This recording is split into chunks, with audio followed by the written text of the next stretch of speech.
बहुत मोहब्बत जनाब तारिक कमर साहब ने तो जाने क्या क्या कह दिया। मेरा मामला ये है कि मरसिया पढ़ रही है लम्हों का, मरसिया पढ़ रही है लम्हों का, गुनगुनाती नहीं गज़ल मेरी। मरसिया पढ़ रही है लम्हों का, गुनगुनाती नहीं गज़ल मेरी। और मुस्कुराता हूँ छेड़ता हूँ मगर मुस्कुराती नहीं गज़ल मेरी। तो अलमिया है साहब, हम कहाँ गज़ल के शायर, कैसे कहें, हौसला ही नहीं है आजकल गज़ल कहने का। दो तीन कता सुनाकर मैं आपको एक गज़ल की तीन चार शेर पेश करूँगा। आमिर साहब ने ख़ास तौर पे मुझे हुक्म दिया है तो मैं उनकी तामील करता हूँ। अजीब से सूरत हाल है। मैं पढ़ता हूँ साहब कि दयार गैर का मुखबिर समझ रहा है हमें, बगैर किसी तमहीद के पढ़ता हूँ, समाज कीजिएगा कि दयार गैर का मुखबिर समझ रहा है हमें, हमारे घर में मुसाफिर समझ रहा है हमें। दयार गैर का मुखबिर समझ रहा है हमें, हमारे घर में मुसाफिर समझ रहा है हमें।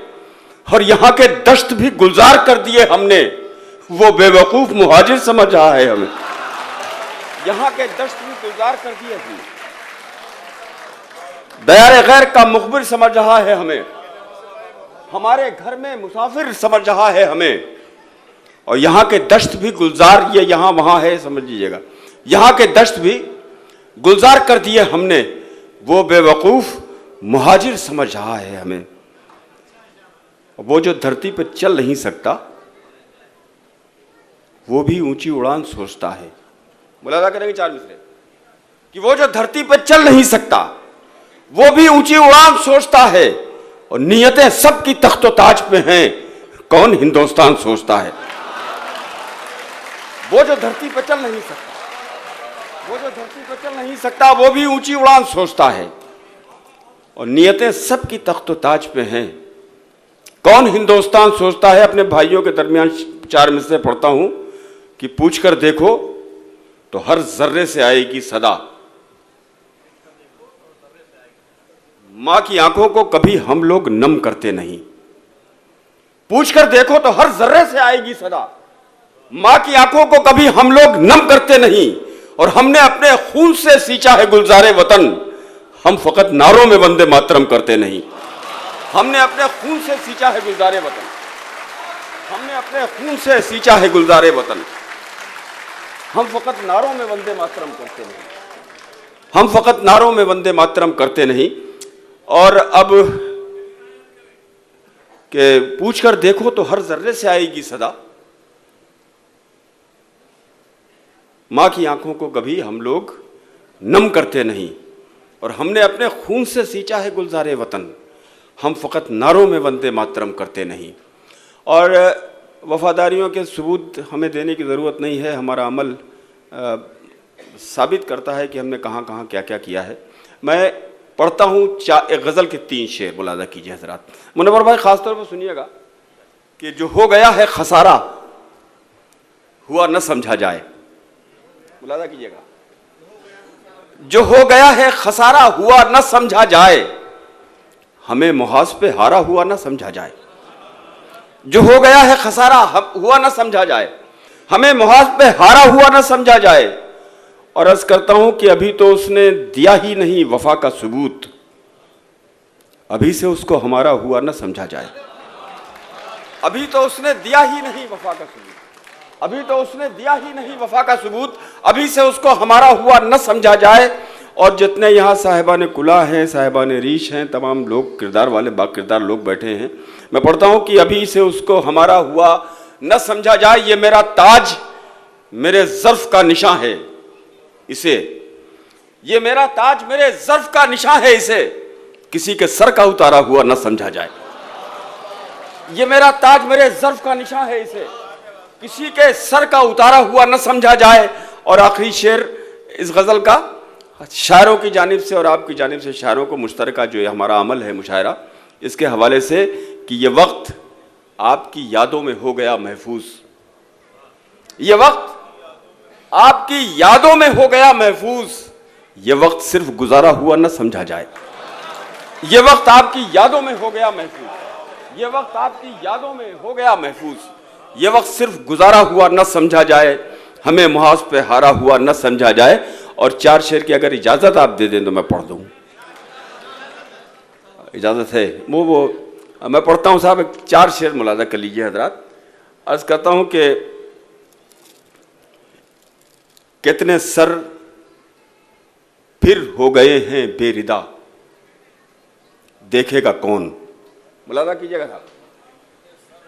कितने सर फिर हो गए हैं बेरिदा, देखेगा कौन? बेहिसी के दौर में ये करबला देखेगा कौन? कितने सर फिर हो गए हैं बेरिदा, देखेगा कौन? बेहिसी के दौर में ये करबला देखेगा कौन? और तू मेरा दुश्मन सही लेकिन मेरा भाई भी है, तू मेरा दुश्मन सही लेकिन मेरा भाई भी है, तेरी जानिब इस नजर से दूसरा देखेगा कौन? तू मेरा दुश्मन सही, तू मेरा दुश्मन सही लेकिन मेरा भाई भी है, तेरी जानिब इस नजर से दूसरा देखेगा कौन? अर्ज करता हूं एक मतलब 2 शेर आखिरी, बिल्कुल इसके बाद नहीं, कि दिल किसी हाल में मायूस नहीं होता है, गम अगर हो भी तो महसूस नहीं होता है। 2-3 शेर सुन लीजिए बस इसके, कि दिल किसी हाल में मायूस नहीं होता है, गम अगर हो भी तो महसूस नहीं होता है। अर्ज करता हूं शेर बतौर खास मुलाजा कीजिएगा कि तोहमतें वक्त लगा देता है इंसानों पर, तोहमतें वक्त लगा देता है इंसानों पर, आदमी कोई भी मनहूस नहीं होता है। तोहमतें वक्त लगा देता है इंसानों पर, तोहमतें वक्त लगा देता है इंसानों पर, आदमी कोई भी मनहूस नहीं होता है। और मेरी चलती हुई सांसों ने बताया है मुझे, मेरी चलती हुई सांसों ने बताया है मुझे, हर दिए के लिए फानूस नहीं होता है। मेरी चलती हुई सांसों ने बताया है मुझे, हर दिए के लिए फानूस नहीं होता है। और एक आमिर किदवाई साहब मेरे बड़े अजीज दोस्त हैं, बहुत पुराने, तो मैं एक शेर आपकी नज़र करता हूं कि हर दिए के लिए फानूस नहीं होता, कि आपने एक नजर भी नहीं डाली मुझ पर,